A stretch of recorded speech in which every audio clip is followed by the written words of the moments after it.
You're listening to the Angela Henderson Online Business Show, episode 488. Hey there, you amazing human, and welcome to the Angela Henderson Online Business Show, the podcast that is designed for female entrepreneurs who want to make more money in a way that is in alignment for them. If you're looking for practical advice, proven strategies, and expert insights to help you navigate the challenges of growing your business, then you've come to the right place. Welcome, my friend. I am your host, Angela Henderson, a proud Canadian living in beautiful Australia, and I'm a business coach, consultant, and strategist who has helped thousands of women around the world build successful businesses. Through solo episodes and interviews with successful business owners, industry experts, and thought leaders, you'll get insider insights into what it takes to succeed in today's digital age. Whether you're struggling to scale your business, looking for ways to boost your productivity, or seeking ways to overcome the challenges of being an entrepreneur, this show has everything you need to succeed and more.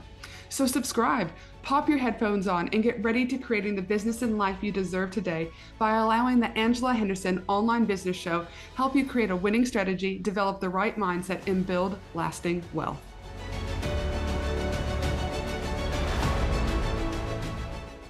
What if I told you that the biggest thing stopping you from leaving your job probably isn't money? It's actually, in fact, the story you're telling yourself about money. And today's guest proves exactly that. Because before she was generating $35,000 months, she was trying to build a business after work, on weekends, in between exhaustion, and also in between self-doubt. But equally, she was wondering whether she was completely crazy for thinking this business thing could actually work. Now, before you hear $35,000 months and think, well, good for her, Ange, don't stop. Because this isn't an episode about revenue. It's an episode about the courage that it took Claire to take. It's about backing yourself before you've got all the evidence. It's about making decisions before certainty actually even arrives. And if you've ever sat at your desk wondering, is this it? Then don't skip this conversation. Claire, welcome to the show. Hey there, Claire. Welcome to the show. Thank you, Ange. It's great to be here. Gosh, I'm super excited to have you here. Megan, who is a mutual friend and an old client of mine, was just recording with me earlier today at time of recording.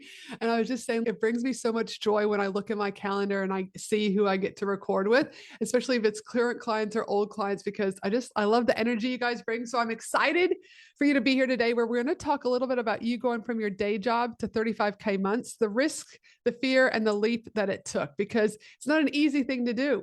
Would you agree? No. Yeah, I agree. It's made infinitely easier by having someone in your corner like yourself. But yeah, definitely there's a lot of factors play with self-doubt, and I don't know, there's so much that we go through as human beings and as women where we can dive into that if you want. Yes, we will. 100%. We'll dive into it shortly, but I want to take people back. Let's start at the beginning. So tell the listener out there a little bit about who you are, what your business is, and what did life look like before your business became your full-time reality? Absolutely. So my name is Claire. I'm the founder of Syntax and Soul, and we're a copy studio based in Sydney, but working with businesses wherever they're based. We help businesses attract better leads, convert more of them through strategic copy right across their funnel. Personally, I'm a twice published author, which has absolutely nothing to do with my business. I've just always loved writing, and creative writing is a bit of a passion of mine. Take a look at Incendiary and Whispers in the Walls if you feel like reading something and giving one of my books a go. But I'm also a former journalist, and before the studio I spent a lot of time working in conferences, in forums, plus through channel partner marketing, which is a very roundabout way into copywriting, but it turned out to be a really good training ground because I learned very quickly how to get someone's attention and make them care. And you learn it fast, because if you don't, you've lost the room. So we work with everyone from founder-led startups through to global brands, but we bring the same approach regardless of company size.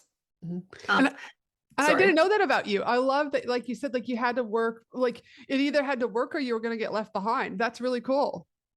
Yeah, definitely. It was a very, like, both journalism and then conferences, they are both quite high pressure industries in different ways. In journalism, I went out with the van and you'd be in people's faces and trying to find the hook to a story. So that really taught me a lot of, I guess, grit. And then when it came to conferences, there was a much more sort of corporate and business oriented world where I learned to transfer those skills into the corporate environment. So yeah, I learned a lot in that time. It was definitely not what I was passionate about, which I obviously have come to realize. But you mentioned, I think, my life before. So my life before I found you, like after I'd started the business, is that what you wanted to Yeah, sort well, of no, touch I on? just want to know a little bit more about like Claire, because all the listeners out there will often say is like, sometimes Anne, you just jump right into the podcast and I don't really know who they are. So this has given us great context in regards to who Claire, do you know what I mean, was and what life looked like before business. And so that's the part that we haven't talked about. We know a little about you and your journalism, but tell us a little bit about like what did life look like for your business before it went full time? Before it went full time, if we wind back to COVID, and I feel like that was the catalyst for so much and for so many people, we're taught a lot of lessons. I feel like we were really sat on our asses and made to reflect on Mm-hmm. whether our lives were aligned with what we wanted. And yeah, I definitely felt like I lost a lot of my identity when I'd gone from working in the city in a nice office and suddenly I was sitting at home on the lounge, obviously working in conferences and the content marketing industry. We were one of the first industries impacted when COVID happened. So we were laid off before I can't remember what it's called now, the JobKeeper scheme, I think. Yes, I think you're right. So we were already sort of put on the bench. And yeah, I did find a couple of other jobs in the meantime. A friend helped me out with work before I found another full-time job in three-channel partner marketing. And I'm not even going to get into what that is. You can look it up if you want to be bored stupid. But as part of that, I found myself with a lot more time because it was remote work, obviously due to COVID, Uh-huh. and all the time that I previously spent commuting to the city, about, I don't know, I used to get up at stupid o'clock and then get home at stupid o'clock. And so I had very little time to work on anything else that wasn't just my job. But I Mm-hmm. suddenly found myself with more time and I was on these Facebook groups and I started seeing these posts and this need for people who could articulate really complex messaging or messaging that wasn't resonating with audiences. And they needed someone who could come in and look at what they were trying to achieve and then help them realign with copy and messaging. And I was immediately like, I can do that. Absolutely. Mm. And so it quickly grew from there. I was honestly really surprised that what happened when I just put myself out there, when I started putting my hand up and when I started introducing myself to people, that it snowballed really quickly. Mm-hmm. But I was trying to juggle this full-time employment with my growing side hustle. And for a long time, I was happy with it staying that way. I got married in 2023, and a lot of my focus was just on just the wedding and the honeymoon. Like that was what was taking up most of my attention. But when I got back from that, I realized that I was struggling. Like I was sort of on the verge of Mm. burnout because I was trying to give 100% to every area of my life. I still do that, but to two big jobs in particular. And I just realized that I couldn't keep going, but it was really hard for me to take the leap from a full-time job to going all in on myself Mm-hmm. because we're taught this idea of security. You have to have a full-time job. You have to have a recurrent paycheck if you want to have security. How Mm-hmm. are you going to buy a house? How are you going to afford everything that happens with life if you're just working for yourself? I think that we're taught that it's a terrifying thing not to have someone else employing you. But I guess I'd already learned the hard way that I'd already seen that being employed doesn't mean being secure. Mm-hmm. I'd already lost my job. That had already happened. I knew that I had to take the leap. I knew that I couldn't keep juggling it more than I already was. And I really believed in what I was building. I believed that I could make even more of an impact if I went all in on myself and that I'd have a much better quality of life because of it. I Mm-hmm. believed that I would be a better wife, a better daughter, a better niece, a better friend if I was truly aligned with what I was spending my days doing. Mm-hmm. Yeah. And then I No. found you, and we can move into that if you like. Yeah. Well, that's good context because I think it's important for the listener out there that, first of all, I'm a strong advocate for keeping your day job while you build your business because building a business is already stressful as fuck and your nervous system is already rattled and you already feel subconsciously unsafe with doing this. You don't need any additional financial pressures from your partner, etc. So I was stayed in my full-time job for a very long time as I opened up one and not two businesses. And there was a sense of security, but eventually I had to jump ship. I was like, I can't keep building someone else's empire and allow my family to go broke because really a job stands for just over broke as far as I'm concerned. You're getting enough money to make your ends meet, but there's never really enough left to do a lot of financial stuff. So then you met me. And I'd love for you to take the listeners back to the moment you kind of first found me. How did you hear about me? And what were some of the challenges you were facing in your business at that point where you're like, I'm going to need someone to help me work through this? Yeah, so look, I've been aware of you for a while. I think it's pretty hard to be in the business space and not be aware of you. I had friends who had started working with you and saw big changes in their business. And I came to you at a point where I had a lot of things to do and absolutely no idea which things mattered, what I should be doing first, and this a vague idea of what I wanted my life to look like without really much idea of how to get there. Mm-hmm. So, massive to do list, absolutely zero strategic filter on that list. Mm-hmm. And there was a very real cobbler's children situation that happens when you're a copywriter and you're running a business, though I'm sure that it happens with many types of businesses. And I knew I was really good at helping other people get clarity on their messaging and who they wanted to show up as, but I hadn't probably turned on any of that for myself. Mm-hmm. So I was the worst client that I never had. Yep. And I still remember when I had taken a couple of your smaller courses. I think one of them was Everyday Payday. Yes. I don't know if that's still like available, but that was sort of the first thing that I started with because it was a good taste test, I guess, about your style and whether or not I'd resonate with how you worked. And I definitely did. But you know what? I was still sat on the fence because it's a really scary thing to invest in yourself. And it was at the point of time where I can't remember how much it was, but it was a lot of, I considered it a lot of money to be investing in myself. There's a big question of whether or not it's going to pay off for you. And I know I think it was 24. And I knew that I was on the edge of something bigger, still struggling full time, struggling to build momentum. But I was stuck, I think, around 5K a month, definitely not much over that. And it was a business that was entirely dependent on me. I was definitely not charging anywhere near my worth, had no idea how to get out of this feast and famine cycle of, I don't know, of working as if I was desperate for it, which I definitely wasn't, mind you. There was plenty of work, but I acted like I was desperate for it. And then, anyway, there was a friend of mine who was inside the mastermind, and I think it had a different name at the time. I can't remember what your mastermind used to be called. But she came off a hot seat and told me that basically everyone in the room was having their best ever months. And that was my kick up the butt. And that was when I pulled the plug and I was just like, you know what? Absolutely. I want to be in this room of women. I want to work with Angela Henderson because I might get there eventually, but I'm going to get there so much faster being in a room of people facing similar challenges who have similar goals for their life and working with the woman that's helped all of them get there. So, like I said, it's a really scary thing to invest in yourself early in business. And it really does feel like you're gambling a lot of money on yourself and you sit with all the what ifs. What if nothing happens? What if I don't see the return? What if I'm not the only person that this works for? But something that I've come to understand is that you'll never really feel ready because ready isn't a feeling, it's a decision. And I decided I was ready. Yes. And that was the shift. Dude, I love it. So here you are working in the job, making around 5K months. You make the leap. You're like, I'm investing. You start working on the mastermind. And one of the main things that I started working with you on was starting to slowly drop the seed about when are we getting rid of the job? When are we getting rid of the job, Claire? Because I'd seen your revenue was starting to increase. The workload was starting to increase. You still were doing everything on your own at that stage. But then finally, you took the second leap. First leap was investing in me. And then the second leap was like, all right, I think, Ange, I'm out. And, and leaving the security of a day job again can feel, I was absolutely terrified. Fears were coming up left, right, and center.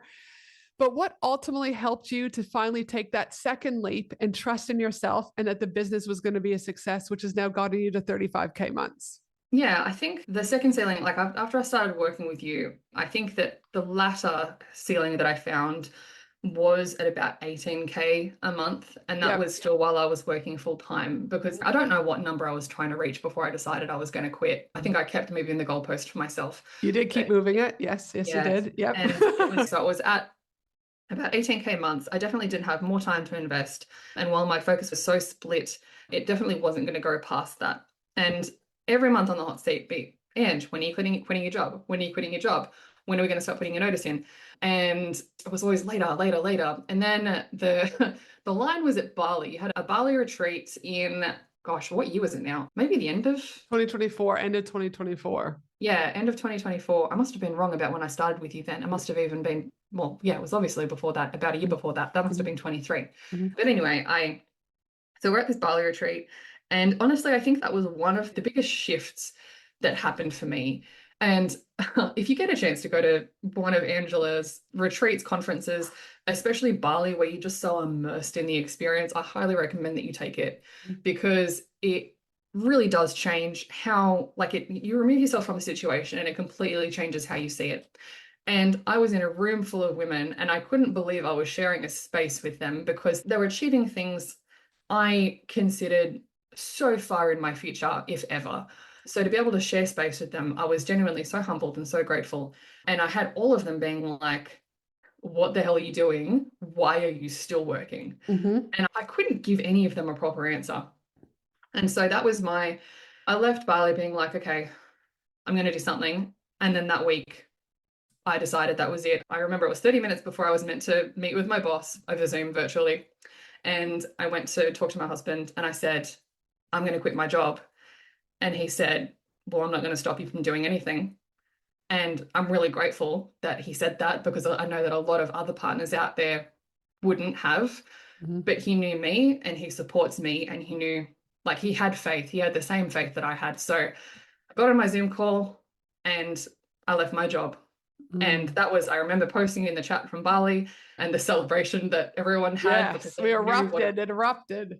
it was a big change and leap of faith for me. I was terrified. I still had a backup plan in the back of my mind that, okay, if this doesn't go as well as it could, I'll go find another job. I'll go do this, go do that. That's never happened because why would it? Like, why would I suddenly, after leaving my job, why would the business suddenly go badly? Like, there was no logic to that. It was just stories I was telling myself because the brain tells itself stories to keep itself safe. Exactly right. So, yeah, that was it. I finished at the end of that year. I did give them some grace and just said, you know, I'm not going to a competitor because of what I'm doing. If you want me to hang around for another month or two, I'm happy to do that.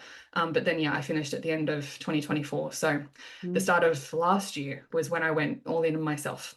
You sure did. And that's the next thing that I want to just kind of lean into is, so again, you're in this day job, you're hitting 5K, you're still in the day job, you're hitting 18K.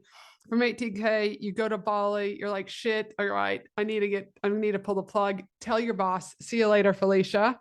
And then you go full in 2025. Yeah. Was there a point in 2025 where you're like, actually, I'm okay. This shit's actually working. I'd love for you to walk us through what that season looked like what changed financially or even mentally or emotionally, or even maybe in your confidence as the business started to gain additional momentum once you had quit the job. Quick pause from today's episode. If you are serious about scaling your business, increasing your impact, and surrounding yourself with the right people, then I'd love to personally invite you to my annual 3-day Women in Business conference at the Gold Coast. For 3 powerful days, you will learn from incredible speakers, connect with ambitious women from around Australia, and walk away with practical strategies, meaningful relationships, and opportunities that could change the trajectory of your business. Because sometimes your next breakthrough isn't another podcast episode or online course, but it's about getting yourself into the right room. And if you've been thinking about joining us, now is the time. Why? Because we only have 50 tickets remaining for this 3-day annual Women in Business conference. And once they're gone, they're gone. To grab one of these last remaining 50 tickets, head to angelahenderson.com.au and grab yours today. Now, let's get back to the episode. You know what? I think it was really slow. I didn't have a sudden mindset shift where I was like, yes, like I'm Queen CEO now. I didn't have a day where that happened. It was just a month by month, okay, January, I can't remember what I did in January, but let's just say, okay, January, 18K. Okay, February, 20K. And then it sort of built. Every month I was terrified that it would go away. If I'm honest, I was always looking to the month ahead. And I was always worrying about things that weren't happening because I'm a planner, I'm a preparer. I love having everything structured. And so I'd lost my structure and I had to find that again. But it was gradual and the confidence came slowly, I guess. It wasn't something I woke up and found one day. I think it's just something that comes from choosing yourself every day and knowing, I guess, believing that the future that you're working towards is there and that you're that much closer. Like every day you're that much closer, which sounds really wanky, but every day you choose the person that you want to be. And even when you don't feel like you're that person that day, you get up and you act like them anyway. So yeah, it wasn't it was a very gradual thing. Sorry, did that answer your question? Yeah, no, absolutely. So again, so like for you, it wasn't something that was just like, oh, this, it was over time, kind of like going to the gym and you're getting a six pack over time, the six pack eventually may appear, right? And Absolutely. that's the same thing as you just had to keep continuing to show up, act as if you're already successful, which I think is a really important shift than just thinking that you're going to be successful. And then again, your life starts to prove it a little bit more and a little bit more, and your brain starts to feel a little bit more safe. And then you continue to grow the business. Now, one of the things that we had to work on though was Claire not doing everything herself. Walk us through what's had to happen in order for you to get to 35K months, because I don't think you would have gotten to 35K months without starting to delegate and slowly starting to build your team. So what did that look like for you? Yes, I feel like after I get over this change, there'll be another one that's really hard because it never stops. You never stop improving yourself. And yeah, the challenges change. But I don't know. I'm only child. I'm a Capricorn, INFJ if you know Myers-Briggs. And that's a very independent workhorse. And it's the kind of person that really believes that they can do everything themselves. And yeah, my whole life I've believed that I can muscle my way through anything. That definitely became more challenging the more clients that I got, the more work that there was. And I was delusional that I really thought that I could keep just muscling through this and it's just busy this month. It'll be okay next month. But that's not what happens because you're growing a business and why wouldn't you be busier next month again? Yes. So I definitely had to learn. I had to come to terms with the idea of taking a step back a little bit and then bringing on the right people to support me. I know that a big saying of yours is who, not how. Uh-huh. And I'd read 10x is better than Yeah, 1x. 10x versus 2x. Yep. Mm-hmm. Yeah, that's the one. Uh-huh. So I knew the ideas. And yeah, I started slow. I started with a virtual assistant to help me with some outreach and some of the back end work that needed to happen. And I started working with, I found it really difficult to find copywriters that I trusted. I don't think that's a mindset thing for me. My words are my work. And so if someone doesn't hold the same quality that I hold, then it's a poor reflection of my product. Mm-hmm. So I take it really seriously who I choose to work with. I went through so many. I can remember one of the things that I tried was Indeed, and I've never posted another job on Indeed because most of the people, like I kid you not, they were not in English. Like I'm not even like they were in a language that I did not understand. So I'm like, wow, this is and yeah, it's not a given that anyone can do what I do, and that's not I'm not trying to talk myself up, but it's not necessarily a skill that's given. I painstakingly found a copywriter, which turned into two who I trusted with the quality of their work, and I've continued to work with them. And then more recently, I've brought on an OBM as well, who has been able to help me with more operational things and systemizing things like onboarding clients and the workflow that happens thereafter. What can we automate? What can we take off my plate so that we're not spending so much time in the admin and that we can focus on the quality of the work that I've already told you is so important to me. It's a little team. It's less than 5 people, including myself, but they're people that I really trust. And honestly, I'm still working on myself in thinking that I don't have to jump in and save the day.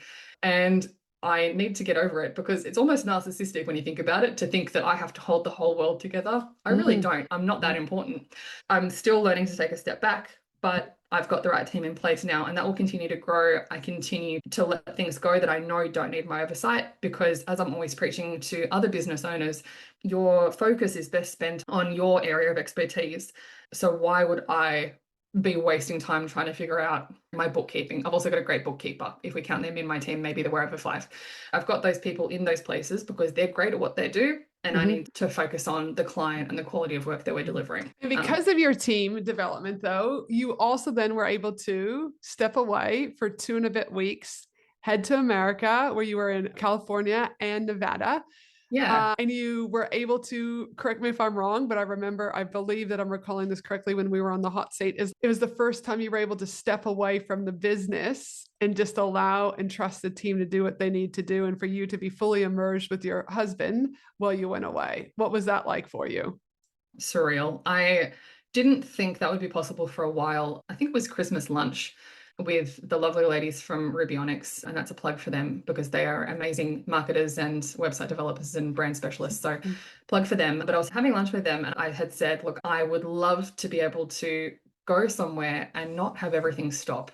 But that seemed kind of insane because I was still spinning 18 plates and not really letting anyone else touch something. But I did, having built the little team that I just told you about, and the OBM was probably the last part of that because it needed the overseer to make sure that the pieces didn't fall apart. But yeah, I was able to sign off and I had my tablet. I didn't take my full laptop, but I had my tablet in case I needed to jump on and do stuff. And I expected it for the first couple of days. And then after that, I was like, I hope no one ever messages me again. I was so happy to have checked out and just have faith that things were happening as they were meant to happen. And I came back and nothing was on fire, which was equally shocking. You know, I've never come back from having had time off and not have a full inbox and people asking for a heap of stuff. So yeah, that was pretty crazy. And knowing that I can do that is so freeing. You know, it will build up how easily I can do that. But the fact that I've done that now for 2 weeks this year, that's huge because that's a quality of life piece. We can talk about the money piece as much as we want, but if we can't step away from the business, then what's the point? Because we don't have the freedom to live the lives that we're making the money for. So 100%. Absolutely. No, it was so awesome being able to see you just be in America. You were having fun. And then when you came back and I was like, so how did it go? And you just, this look of relief, I would say, but also excitement because it was almost like you've unleashed the beast where you're like, okay, actually, there's so many more things that we can do as a family and I don't have to be to my desk, you know? So it was such a great thing to be able to see you live it and breathe it. It's like you could have easily got on and probably done check-ins and done whatever, but like you said, you're like, okay, no one called me, no one talked to me. So it was, from a consulting point of view, always a great moment when I see the realizations happen for you guys. yeah, no, definitely it was a huge thing. So thank you. Gosh, oh no, absolutely. That's what I'm here for. No, but like again, but like before working with you, like that would have God knows how long that would have taken. But yeah, you're absolutely right. Like being able to, like the realization that now that I can be there for family, like that's another thing that's so huge for me. Like the ability to be there for family and for people when they need me, and knowing that I can now do that. That's, I don't know. Like, how do you put value on that? You can't. You can't. Absolutely. And life is short for 100%. Now, listen, you've had your biggest year in business to date, but beyond strategy and support, what do you believe you had to embody or step into personally in order to create these results? Because often, as you know, scaling isn't just tactical, it's identity too. What do you think you had to do? Look, I've got a couple of answers to this. One, like I obviously had to I had to figure out who I was. And I know that's a loose way to answer that question, but having worked in corporate for so long, and I'm sure that anyone else who has full-time employment and is part of the more corporate machine, is that your identity is your work. And until you figure out, well, I don't know, a lot of people don't figure out who they are outside of that. And it can be terrifying to then be forced to present whoever you are to the world and ask them to give you money. It's really not something that we're prepared for ever in life. So honestly, being comfortable with myself and realizing that I have value, I am a valuable person, I have valuable insights, to believe that I take up space. That's even something that, and to this day, I continue to work on it. When I'm at the gym, I consciously take up as small a space as I can so that I don't get in anyone else's way. And you'll see the guys there and they're throwing weights around and they don't care at all. That's still something that I'm working on. I deserve the space that I'm in. Yeah. But I've learned that I need to keep learning it. And I think that a lot of women need to keep learning it because it's not something that we're really taught even from a young age, is to take up the space that we're in. But beyond that, the most boring answer is consistent. And you can't reach out to someone once and hope that it lands you $100,000. You have to show up every single day and claim your space. Let people know that you're here and then remind them every day, even on the really terrible days, even when the last thing that you feel like doing is being visible, even when the only reason that you're showing up is to spite everyone who ever doubted that you could do this. Especially then, actually, those are the most important days to show up and do it. So the other part of that question is consistency. I'm not saying every day, take weekends off. Absolutely, rest is important, but the consistency and going through the motions and doing the work. If you are consistent, you know, you are the sum of your habits. You are the sum of every choice that you've made. You are the sum of your actions. So if you're consistent and work towards the same goal, there's no way that you can't get there. Mm-hmm. So that's my second answer. Dude, no, Consistent. I love it. Again, and there's no wrong or right answer. It depends, do you know what I mean, on individuals, circumstances, etc. So no, I love it. And I'm all about consistency. I mean, the podcast has almost been going for 8 years. And I have ADHD. So a lot of people will be like, oh, but aren't you bored? And it's something that I've been talking about more and more, is that actually scaling a business is boring. Sometimes it's just the repetitiveness of being consistent and doing the same thing and showing up that is needed versus going and creating a million other projects and other different offers, new team members, etc. So Absolutely. consistency is key. Now, my next question as we start to wrap up is, what has been your favorite part about working with me as your business consultant and coach? I think it's the accountability piece, but it's also the fact that you give it so straight. I love that I will always get an honest answer.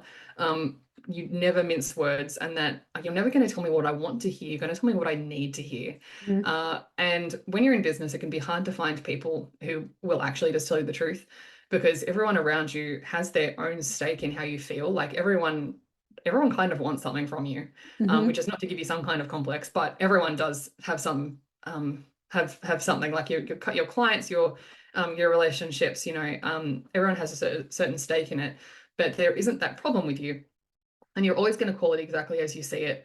And sometimes that might, that there could be that initial sting of like, oh, why did she ask me that, or why did she say that? And then you realize that that's exactly what you needed to hear, and that's an incredibly valuable thing that you can have in your corner in business. I often joke with people that, like, we lose our boss and then we hire a boss because we need the accountability piece. I think that being in business can be an isolating experience if you don't have the right support system in place. And yeah, having a business coach is a huge part of that, because no, like, who else is going to call you on your shit? Mm-hmm. Who else is gonna say, hey, you said that you were gonna reach out to 100 new potential referral partners last month. Did that happen? And then having to answer that and possibly explain, oh, I didn't, and you realize, and then you might even point out, was that self-inflicted, or was that, outside of your control? And he sort of said, oh no, that was probably self-inflicted. And so it's a big part of growth and self-reflection. And yeah, I think it's really important to have someone that you can trust outside of your immediate circle, because only they can really give you really truly unbiased advice and observations. And yeah, I just find that I gel really well with the way that you give feedback. I love that it's straight and to the point, Mm-hmm. and that I'm never left wondering how anything stands. We don't need, God, imagine if a business coach was out there making life harder because you had to figure out what they wanted from you. But I've never had that with you. Uh, no, absolutely. Well, thank you for that.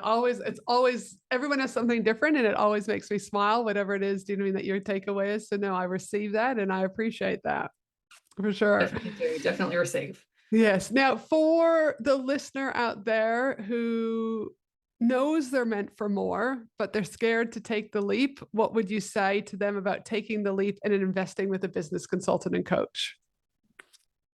Well, look, the expression is sitting on the fence, right? And the fence is the most expensive place you can sit. Every month that you spend undecided is a month of momentum that you're not building, clients that you're not attracting, revenue that you're not making. And I think that the hesitation isn't usually about money, or not money alone anyway. It's more whether or not you believe it'll work for you specifically, Mm-hmm. whether you're the kind of person who deserves that investment. But you don't have to have everything sorted out before you start. That's literally the whole point of having support. Mm-hmm. And like I said before, you cannot wait to feel ready, because ready isn't coming. Ready isn't a feeling. You have to decide that you're ready, and then you become ready by doing the work. Mm-hmm. So No, I take love the it. leap. Yes, gosh, great advice, my friend. And for the final question that I have that I want to ask you is, what do you know now that you wish you knew when you first started out in business? Um, this isn't one succinct piece of advice, but being good at the work is only part of running a successful business, and it's not even the hardest part. I came from journalism. I knew how to write, I knew how to meet a brief, and I still know how to do all those things. But what I didn't know was how much more was involved, and that running a business will make you come to terms with every single part of yourself. If you think you've got cobwebs, start a business, because it will surface every insecurity, every limiting belief, every scrap of self-doubt you've ever carried around with you, and it will make you come to terms with them. There's no hiding. This business comes with a mirror, and you can't look away from it. It's terrifying, but it's also how you grow, both as a business owner and as a person. So maybe I don't wish I'd known that at the start, because I might have been even more scared to start the journey, but it's an amazing journey because you never stop. It really is its own kind of therapy. So it's, I guess, being prepared. I wasn't just starting a business, I was, and all of us starting businesses, we are doing so much more than that. It is such a process of transformation, and I don't know if it stops. And I don't know if I want it to either. So yeah, well, listen, from someone who's been here for 15 years in business, it doesn't stop, because we are humans, and every day new situations arrive, new clients come in our world, death happens, birth happens. We're always an evolving human being. And so, yeah, it continues to happen. And if you're willing to choose to look into the mirror and to be able to work on some of those shadows that will come up for you, I can always promise you life is always better, 100%. But again, you've got to choose to be able to look in the mirror. absolutely. Well, listen, it has been awesome having you on the podcast. And listen, I've used Claire for multiple times as a client of hers, because there are certain people who understand words and certain people who don't. ChatGPT might understand your words slightly for a prompt, but it does not know how to write articulately in a place that will also allow you as a person be proud of what is out on your website or out on your blog post, etc., but also to help you convert. So if you're wanting to work with a conversational copywriter that will help you increase your leads, increase your conversion through words, I strongly recommend that you meet Claire. I will put all of her links in our show notes as always, but she's a good human doing amazing things. So it's been an honor to work with you, Claire, and I look forward to continuing working with you. Thank you so much, Ange. I'm so grateful to get to work with you. All right. Have a beautiful day, my friend. Thank you, you too. Thanks for listening to the Angela Henderson Online Business Show, www.angelahenderson.com.au.